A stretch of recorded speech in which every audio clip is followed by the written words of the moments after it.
Dearly redheaded, we are choosing consciousness today to get through this thing called grief. Interesting word, grief. It means love, which makes for a mighty good joke. But I'm here to tell you, there's nothing else. Just joy.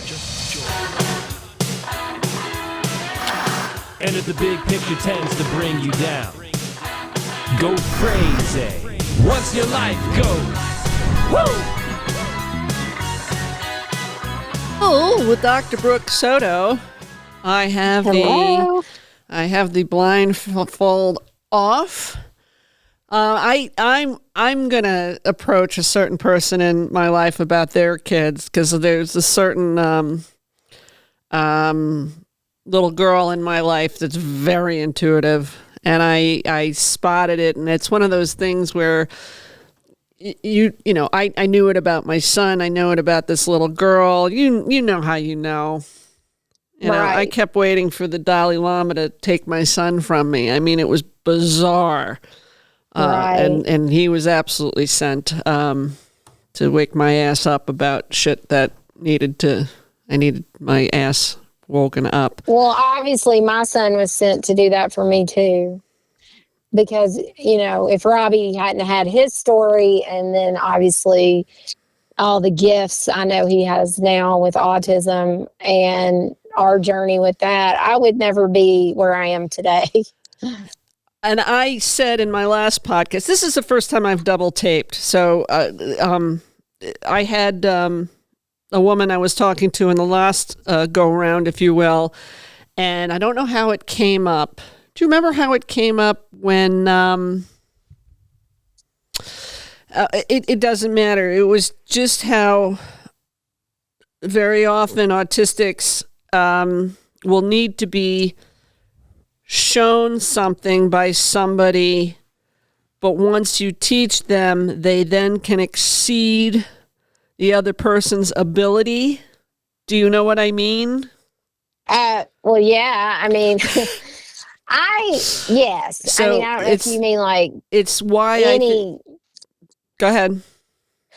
I mean, anything. It could be something physically, or it could be a lot of times like, yeah, we know like the savant skills with, you know, whether they're doing like math or music or art, and maybe they're doing, you know, music lessons, which is a huge one. I have many, many friends with, you know, autistic individual children and their family or friends that once they have taken these kids to have like piano lessons and they learn that the child can just play. I'm talking like Mozart level, and they've never had lessons. And it's like, how? Right.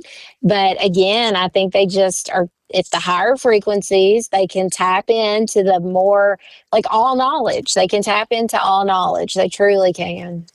Yeah. I there was a couple times in my son's journey where it was over computer programming was the example I gave. Right. Where the instructor wanted him to quit the course versus show him differently. And yes. I mean, and my son can, you know, my son's, I don't want to retell the story, but it happened again in college where he was doing the upper level maths and he had to be shown something a different way. And I went in, it was the last time I advocated for him because that was when he just, you know, he took over. But he just asked me for his first year in college to talk to a female instructor. And, you know, she was, I just looked at her and I just said, this isn't a comprehension issue. You have to show him differently. Right. You're not ahead of him and he's not below. You're equals. And the teaching becomes in, you know, showing him so he can then take off, and to her credit, she did, and then I was promptly never needed again, which was great. But anyway, when you and I met over the phone, I had reached out, you responded. I told you I didn't look at your stuff because for the reason I already explained, But you and I, somewhere in our conversation, you told me, Joanne, you need to look up Darius J. Wright. Yes. And I had been on his website 2 hours before talking with you. That is such a cool synchronicity, huh? Yeah, he's something. Besides making me wish I was 25 years younger. But anyway, Right. There's that. Yeah. So can you, and we both are you doing the module that starts on the 25th? Or I wish. I'm doing an immersive workshop that right. day. You've got a conflict. I know. I'm bummed about that because that is actually the one that he's doing, the controlled out of bodies where you get partners. And this is actually what led me into his work was I have, here, I will say this. I truly am in agreement with everything that I hear him saying. His message, his mission. And, I think one of the gifts that I do have is seeing through people and seeing whether they are authentic or fake. And I do see authenticity with him and I see truth and I see how genuine he is. But I will tell you what really made me want to participate in his work was that he was going as far to prove this to other people that these out of body states are happening. Because it's one thing to tell a story and be like, oh, I travel to, the 12 heavens and I have all these out of body states and I've seen all this stuff. But it's another thing to be like, oh, I went over to my friend John's house and he wrote a sentence on a board and I had no idea what it was. He didn't tell me and I read it. I was able to tell him what it was the next day. Or, me and this other person met and we can both tell the same story, that we were able to come together in the out of body state and have an experience together as real as in the physical 3D, and we could be on completely different sides of the world. So he is providing the proof is what I'm saying. And I love that. And that is the workshop. Yes, it's coming up on the 25th. And I'm like, dang it. Of course, I have my own workshop that day, so I cannot go to that one. But I'm all about it. And I'm so excited that you and I connected, with that also in common, because I personally think that it's easier to do these abilities when you have a connection with someone. Oh my God. Yes. You know what I'm saying?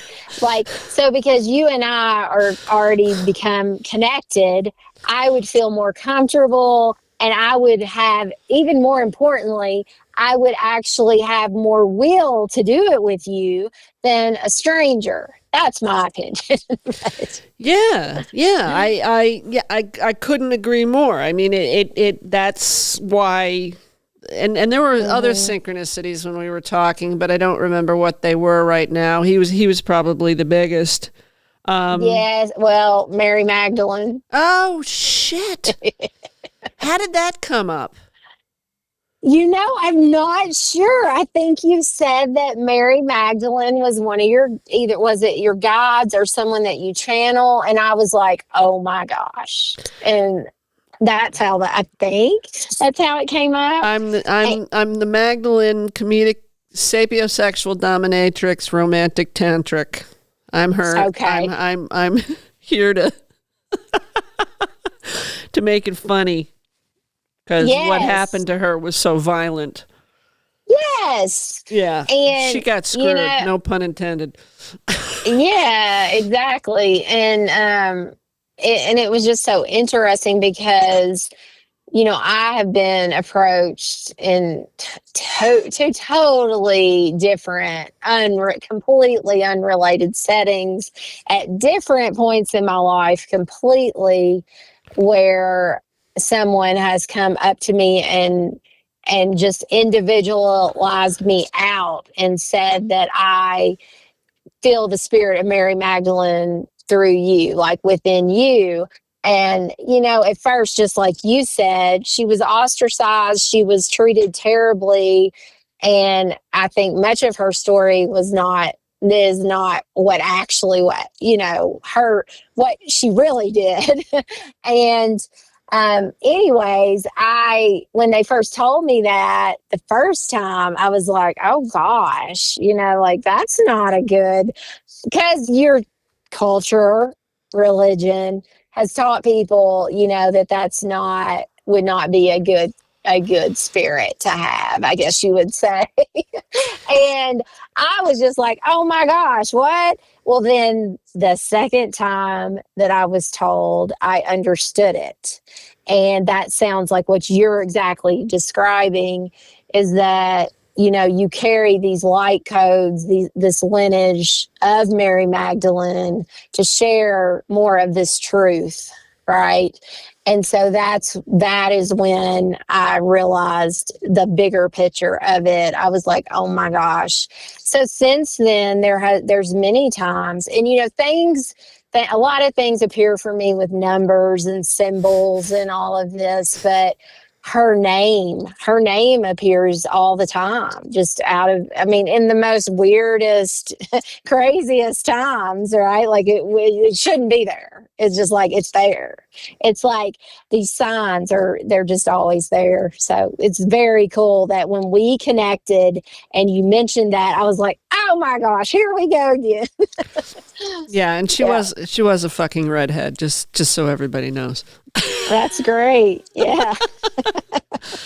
Yeah, there was an evening, and again, I had what I would imagine was an out-of-body experience in retrospect, and I didn't have to, but I'm trying to tell this quickly. I had a small amount. I was never a big pot smoker. Yes. And I was using pot. I used it in conjunction with my aunt dying and my mom dying, knowing that I would have, post my spiritual awakening, when I would use pot, I would have a psychedelic experience. Oh, for sure. Yes. And pre-spiritual awakening, that wasn't the case. Although, comma space, I have people tell me that I was always in a different dimension when I smoked pot, but they hadn't told me that. Yeah. So long story short, the night I had the out-of-body experience, I believe I was using THC. Now, I believe I was guided to use THC to get past all my trauma so that I could connect to what I was supposed to be experiencing without it. Right. Yes. So now I do not use substance. I'm not saying, the right situation, I might, but I haven't had substance in a long, long time. And I had it, I used substance once post my mom dying, and it went right to a psychedelic experience. And it's not like, when you think like this normally and you have these consciousness experiences without substance, substance doesn't make a contribution. It's more of a detriment. Right. But, yes. But I had been shown some things, and it was in conjunction with the Magdalene call. It was in conjunction with my aunt and my mother leaving the planet, that I was shown things in a spiritual ascension that actually were beautiful, beautiful, beautiful, beautiful things. Nothing negative about it. Yeah.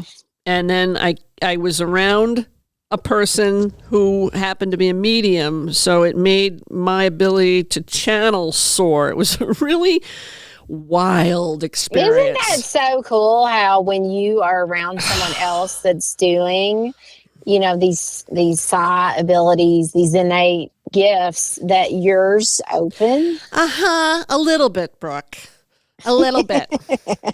A little bit. I think when I meet my divine masculine, I'm gonna run for the hills. But anyway, with women, I can't even imagine what it would be like with a man. You know what I'm trying to say?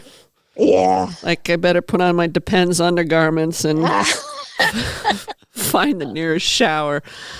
Anyway, so thanks for getting that, Brooke. I really appreciate it. Too bad you didn't have your mask on right now. Your eye mask. You don't know how funny that is. But anyway, so wow. Okay, come on, Joanne, you can do it. Wow, Brooke, you are cool. And I'm going to make fun of your accent. Don't let me forget. But anyway, Okay. So I had this experience. It exhausted me. It put me I couldn't move for like a long time.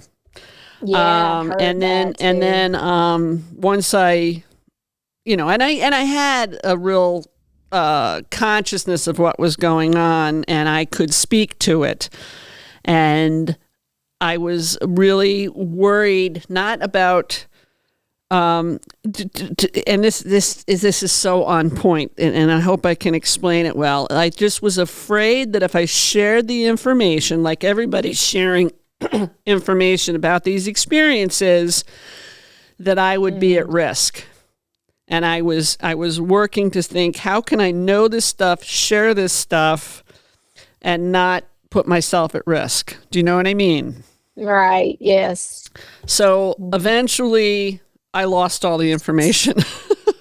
Everything that I had gleaned, planned to do, was gone. And that had been shared with me by one of my human historical guides, that's the epitome of a psychedelic experience. You're shown things, and then you're supposed to take a little bit of it back with you. Mm-hmm. And that is a direct correlation to how I experience sober ascension experiences. So the pot helped me recognize what I was capable of, but I no longer, I've cut out meat to a great extent. Although if I have a craving, I have it. I'm just really careful about. Well, we could do a whole podcast on THC and herbs and CBD, because I spent many years, helping people with those products and supplements and herbs and yes, and I've also have had many people tell me of just some really, really unique spiritual experiences that they've had when they have definitely used THC. I mean, I'm talking floating atop of your body and seeing your 3D world. Yeah. What I was shown was mind-boggling, but I have no recollection of it. Yeah, so it's pretty cool. But back to Darius, something that he does teach. Oh, yeah, thank you. Holy shit. Yeah, go back to him. Well, he teaches, you can, just like you just said, you can get there without the substance. Yeah. And that is what he focuses on, is his methods to help people do these. So I just want to tell everyone, because, first I want to thank you for even bringing this up, because I've not publicly shared. Most people don't ask me, well, Brooke, what are you trying to do now? What's your next mission? Because I'm so focused on the mindsight, teaching people mindsight. And I love that you have gone there and that I have this opportunity to share a little bit. And I know that I've shared this with you in our conversations, but what really led me into this out of body stuff was my son, Robbie, back to autism, because I know that my son has this ability. I mean, you call it what you want, to teleport, to go out of body, to travel. He's got this gift that it's accessible to him. I believe anytime he wants to do it. With ease, honestly. I think many of these individuals have this, and we know they do, if you mentioned earlier, like the Telepathy Tapes podcast, a lot of the older non-speakers who are very open with communication that can type or spell, without assistance, have shared in detail how they travel, how they go to the realms, how they have access to all the knowledge, how, they are going to this place called the Hill. And that's where it's basically just another dimension, right? A new reality that they created where their consciousness are going, and they're able to communicate with each other and be friends and just, have that that special place that they go together. And this all may sound crazy if someone's listened to this and they've never heard it. I would recommend listening to the Telepathy Tapes because it's awesome. But they proved it because these kids that they were interviewing were telling the same story. They kept talking about this place. They were calling it the Hill, and they were interviewing these people from completely different parts even of the world that had absolutely no recollection of the other person, never even knew the person, the name, nothing. But they were talking about meeting at the same place. And many of them were talking about names of people that they met, and they were able to connect it. And it was amazing. It was amazing. So that made me realize, of course, my own son and his abilities. And then that is what made me want to really hone in on this out-of-body experience, and not just out-of-body experience, because we talked about this too. I have had out-of-body experiences, but what I want to do is I want to learn how to control them. I want it. Right. I want to be able to do it at my will and control it. And I want to do it with intention, where I send it to communicate with my son in these higher realms.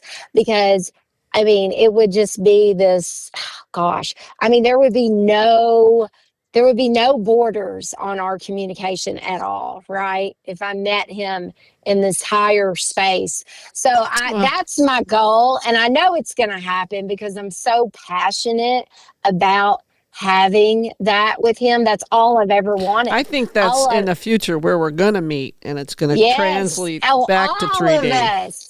Yes, all of this gets really deep, and you're absolutely right. I totally agree. It's where it's headed. That's what's going to unite the divine masculine and divine feminine.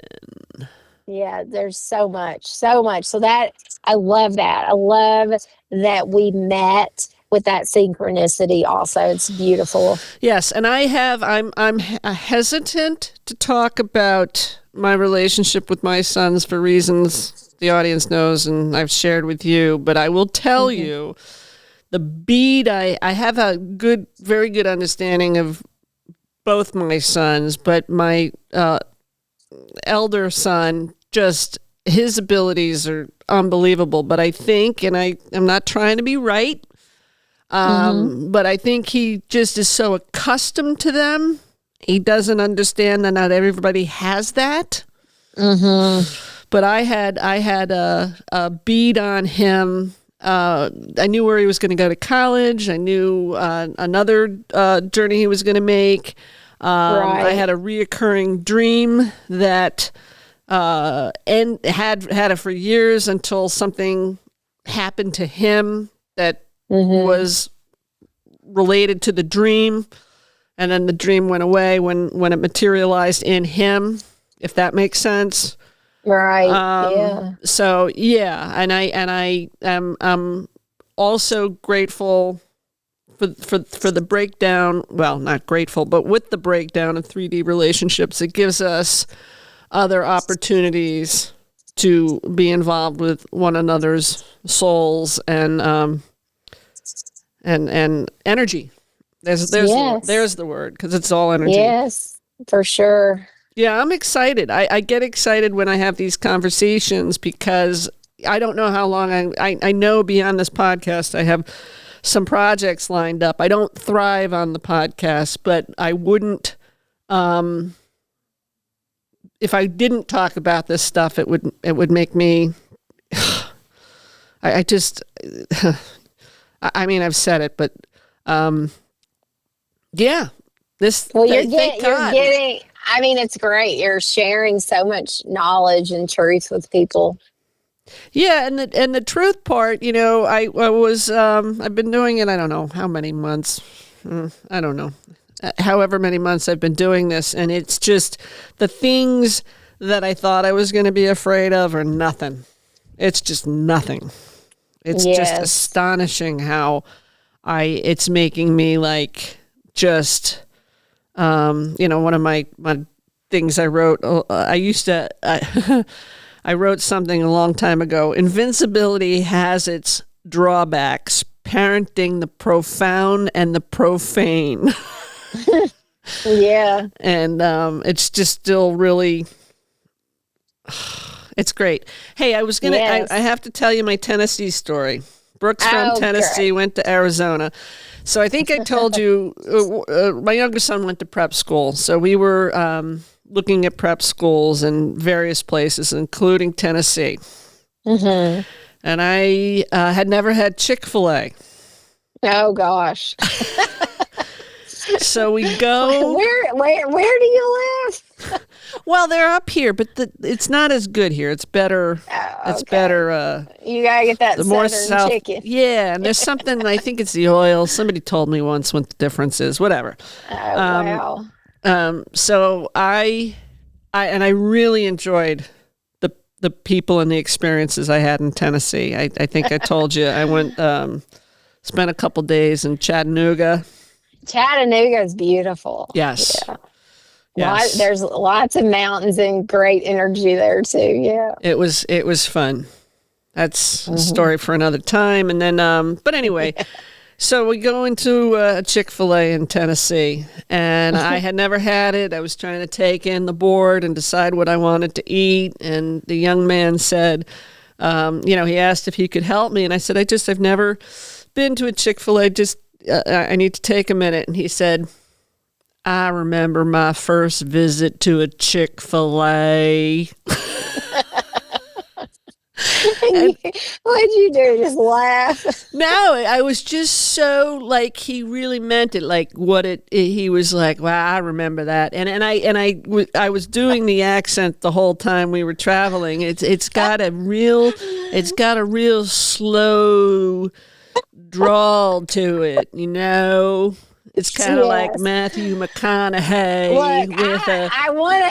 I want to believe that I've learned how to speak a little bit faster, but you have. But the accent is still there, and it comes out. So if I'm tired, if I've had some wine, it'll get really slow. So. He ended up. You and I were talking about this, and not to pick on Southerners, but I can do it all day. But anyway, no offense to you. But he ended up going to school in Georgia, and we both agreed Georgia is through gritted teeth. Bless your heart, right? Mm-hmm. Yeah, yeah. That was a little more challenging for me. Yeah, it's a lot. There's a lot of conditioning in that area. One can only imagine. All right, so where are we? We're at 28 minutes. So we've got 2 more minutes. Let me make sure I hit everything. I'm pretty sure that we did. Where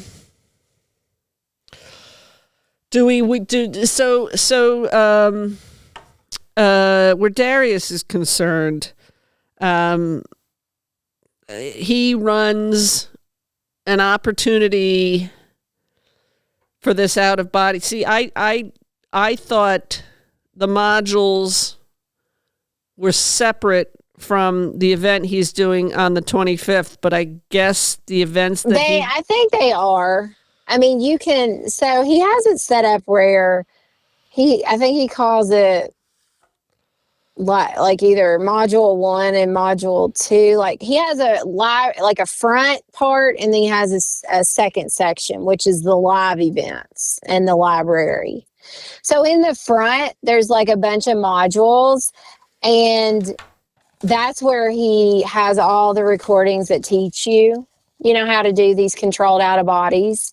And then the second part, or module 2, I guess, is his live events. And then, the library with the pre-recording trainings, the live events, basically. Does that make sense? Yeah. So that event on the 25th is live, and it is letting people partner together to do these controlled out of bodies where they can come back with proof. So, and now I feel like I didn't know that. So how do they partner us up over Zoom? Yeah, I guess. See, I've never been, because I just joined recently. So, and I haven't had time because I'm so busy too. I'm making time though. It's on my goal sheet, so it's up there. But yes, I could only believe that if you come in there and you're like, this is my friend and we want to do this together, that they'll be like, okay, cool. Oh, so you want to do that?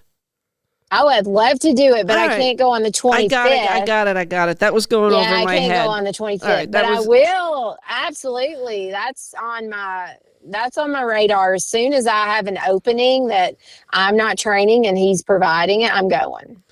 Okay. Yep. Yeah. One thing he said, which, I don't know. I haven't listened to a lot, but I probably soup to nuts, 2-3 hours of listening to him in various capacities. But one thing he believes, a lot of information. Oh yeah, yeah, and I'm always waiting for him to like crack a grin, like what the fuck makes you laugh? But anyway, he says that, and I don't want to do this an injustice, and I'm not trying to quote him, but all souls have. I have this 3D journey to help the people who have hurt others the most with antisocial personalities to still be redeemable. And one thing that Darius has said, nothing to do with the 3D, that all souls forgive regardless of how much harm they cause. Have you heard him say that? Yes. I mean, his main theme that he tries to share is unconditional love. And he always says, you cannot have unconditional love with control or limits.